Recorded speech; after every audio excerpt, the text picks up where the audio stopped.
Hands down, the best martial art for self-defense is gonna be boxing. And for those of you who just stopped listening to this video to go to the comment section down below and write how boxing isn't a martial art, I need you to do me a favor. Go Google the words martial and then art, then combine those two definitions before deciding if you really want to write that comment. Now back to the video. The reason why I'm saying boxing is the best is because all fights, most of the time, are gonna start on the feet. And I mean in a street fight or a competition match, 99% of the time you are gonna start standing up.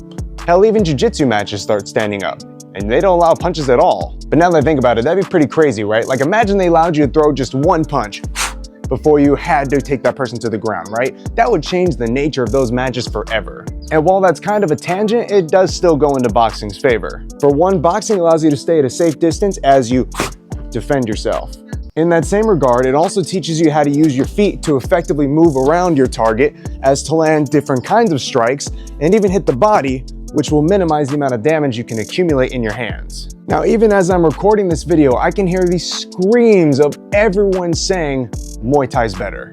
And I'm not gonna lie, your elbows, fantastic tools of destruction when it comes to self-defense. Because let's be real, at that point you're unaliving somebody, you're not so much trying to protect yourself. The hunter becomes the hunted when elbow strikes come into play. But it requires you to get dangerously close to your target, and while these strikes are devastating, all it would take is one stray hook from a scared opponent to put you on your butt. However, with boxing, you have the best hands in the game, arguably the best movement as well when it comes to self-defense or fighting, and on top of everything, the other guy likely doesn't know jack about self-defense or fighting. Most of the time, people who are starting fights are the kind of people who probably shouldn't be getting into fights. They're egotistical, maybe narcissistic, likely can't land a Tinder date. Like, it's a pretty sad life, which is why they're out there trying to throw hands at random people. And what's everyone's go-to move when they know nothing about fighting?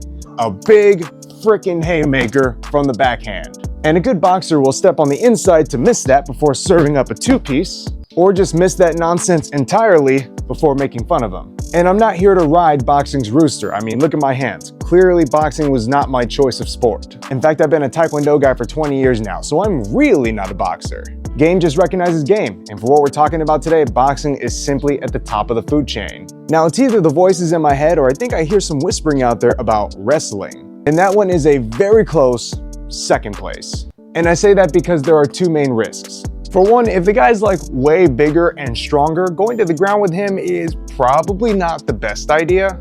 And if you're on the ground just piecing this dude up because he has no way of getting back up on his feet, someone else who has nothing to do with the situation may just decide that they want to help that dude out, especially if they don't know why you're fighting, and then now you have a foot in your face.